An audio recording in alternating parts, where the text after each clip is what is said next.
Hi friends, வணக்கம். Welcome to Kuzhali kitchen. இன்றைக்கி நம்ம குழலி கிச்சனில் எதை பற்றி பார்க்க போகிறோன்னா, இளைச்சவனுக்கு எள்ளு, கொழுத்தவனுக்கு கொள்ளுன்னு சொல்லுவாங்க இல்லையா? டயட்டுக்கு கூட இப்போ நான் காமிக்கிறது கொள்ளு பயிர் தான். இந்த கொள்ளு ரெசிபி தான் இன்றைக்கி பார்க்க போகிறோம். இன்றைக்கி செய்ய போகிறது ஒரு கொள்ளு பொடி. இந்த கொள்ளு பொடி பார்த்திங்கன்னா நம்ம இட்லி, தோசை, சாப்பாடு எல்லாத்துக்குமே யூஸ் பண்ணலாம். அதுக்கு நல்லா வறுத்துக்கணும். கொள்ளு 1 கப்பு எடுத்திருக்கேன். அதை நல்லா வறுத்துக்கணும். இன்னும் என்னென்ன எடுத்து வச்சுருக்கேன்னு காமிக்கிறேன் உங்கள்கிட்ட. கருப்பு உளுந்து, கடலைப்பருப்பு, மிளகாய் பாருங்கள். இது நல்லா செவரை கொஞ்சம் வறுத்துக்கணும், தீஞ்சிடக்கூடாது. செவரை நல்லா வறுத்துட்டு எடுத்து ஒரு தட்டில் கொட்டி ஆற வச்சுக்கலாங்க. நம்ம இப்போ பாருங்கள், கருப்பு உளுத்தம்பருப்பு வச்சுருக்கேன், கடலைப்பருப்பு கொஞ்சம் வச்சுருக்கேன், காஞ்ச மிளகாய் உங்கள் காரத்துக்கு தகுந்த மாதிரி. இதில் மிளகு, ஜீரகம் ஒரு டீஸ்பூன், பூண்டு நல்லா 20-25 பல், ஒரு 4-5 கொத்து, கருவேப்பிலை, பெருங்காயம். இதுதான் இந்த கொள்ளு பொடிக்கு தேவையான பொருள். கடைசியாக உப்பு போட்டுக்கணும், தேவையான அளவு உப்பு போட்டுக்கணும். இப்போ ஒன்று ஒன்றா நம்ம வறுத்துக்கணுங்க. இதில் கருப்பு உளுந்து நல்லதுன்னு நான் வச்சுருக்கேன். சப்போஸ் உங்கள்கிட்ட கருப்பு உளுந்து இல்லை அப்படின்னா நீங்கள் வெள்ளை உளுத்தம்பருப்பை நீங்கள் சேர்த்துக்கலாம், வெள்ளை உளுந்து சேர்த்துக்கலாம். அதனால் ஒன்றும் இல்லை. கருப்பு உளுந்து இருந்தால் உடம்புக்கு நல்லதுன்னு சொல்லிவிட்டு நான் இதுக்குன்னே வாங்கிட்டு வந்தேன். இந்த கொள்ளு பொடிக்கு நம்ம கருப்பு உளுந்து சேர்த்து அரைக்கலாம் அப்படின்னு சொல்லிவிட்டு. உங்கள்கிட்ட எது இருக்கோ அதை யூஸ் பண்ணிக்கோங்க. அதுலேயே நான் இந்த கருவேப்பிலையும் உருவி போட்டுக்கிறேன். ஏன்னா அதை வறுக்கும் போதே இது மேலேயே இருக்குமா, நல்லா வறுபட்டுரும், தீயாமல் வறுபட்டுரும். அதனால் அது மேலேயே போட்டிருக்கேன். இப்போ இதில் வறுக்கிறது எல்லாமே எண்ணெய் யூஸ் பண்ணாமல் தான் வறுக்கிறேன். நான் வெறும் எண்ணெய் சட்டியில் தான் வறுக்கிறேங்க.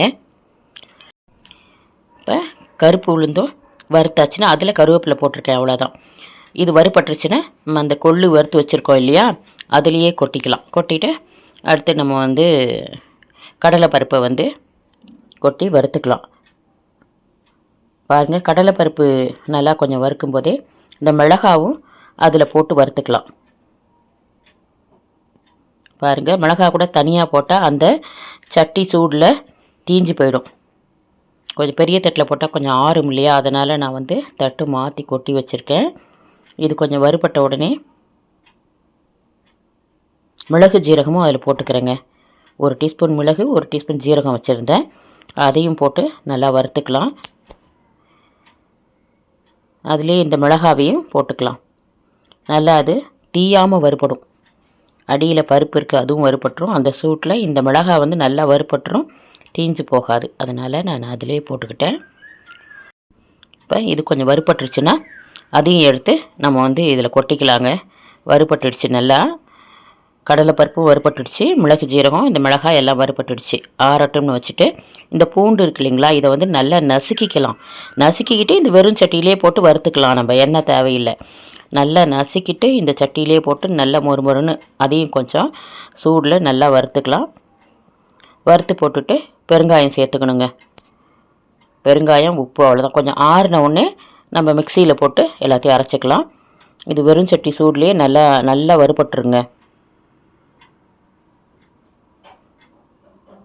நல்லா சட்டி சூடாக இருக்குது இல்லைங்களா, அதில் போட்டோடனே அந்த ஈரப்பதம்லாம் இழுத்துட்டு நல்லா வறுபட்ட உடனே அதையும் எடுத்து போட்டுக்க வேண்டியதான். இதில் பெருங்காயம் போட்டுவிட்டேன். பெருங்காயம் நல்லா வாசனையாக இருக்கும். அப்புறமும் நமக்கு இந்த கேஸ்ட்ரிக் ட்ரபிள்லாம் வராமல் இருக்கும். இந்த கடலைப்பருப்பு இதெல்லாம் சேர்க்குறோம் இல்லைங்களா, அதனால் இப்போ எப்போதுமே பொடியினாலே நம்ம பெருங்காயம் சேர்த்துப்போம். கட்டி பெருங்காயம் இருந்தால் எண்ணெய் ஊற்றி வறுத்து போட்டுக்கலாம். இது பொடி பவுட்ரு தானுங்களே, அப்படியே சேர்த்துக்கலாம். இப்போ இந்த பூண்டு நல்லா வறுபட்டுடுச்சுன்னா எடுத்துக்கலாங்க, அவ்வளோதான். நல்லா கொஞ்சம் ஆறினோன்னு மிக்சியில் போட்டு நல்லா அடிச்சுக்கலாங்க.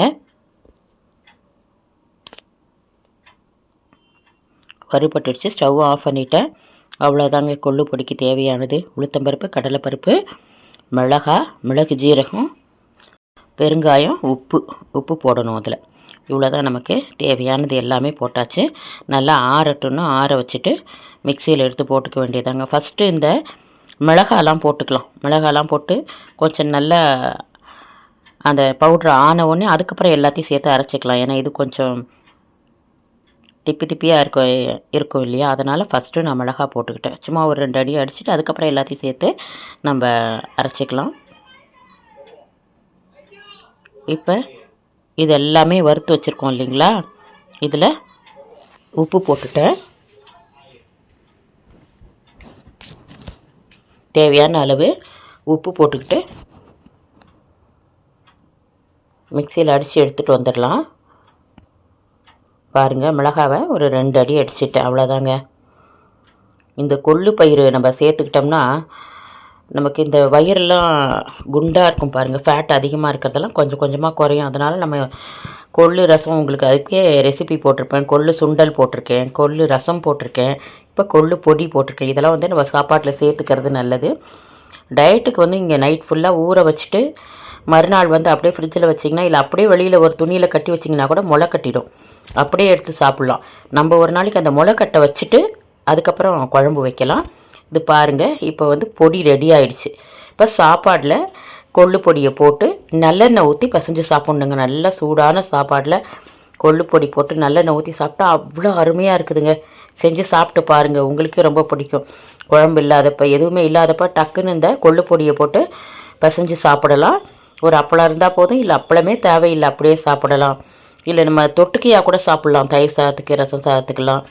அப்புறம் இட்லி தோசைக்கு இதுக்கு ரொம்ப நல்லாயிருக்கும் தொட்டு சாப்பிட்றதுக்கு. நான் வந்து சாப்பாட்லேயும் பசைஞ்சு சாப்பிட்டோம். தோசைக்கும் பொடியில் நல்லெண்ணெய் ஊற்றிக்கணும். தோசைக்கு தொட்டு சாப்பிடும் போதெல்லாம் நல்லெண்ணெய் ஊற்றி தோசை, இட்லி அதெல்லாம் நம்ம தொட்டு சாப்பிட்லாம். ரொம்ப நல்லாயிருக்கும். கண்டிப்பாக உங்களுக்கு இந்த வீடியோ பிடிச்சிருக்குன்னு நினைக்கிறேன். நல்லதை உண்போம், நலமுடன் வாழ்வோம். நம் சுவை நம் கையில். வாழ்க வளமுடன். நன்றி.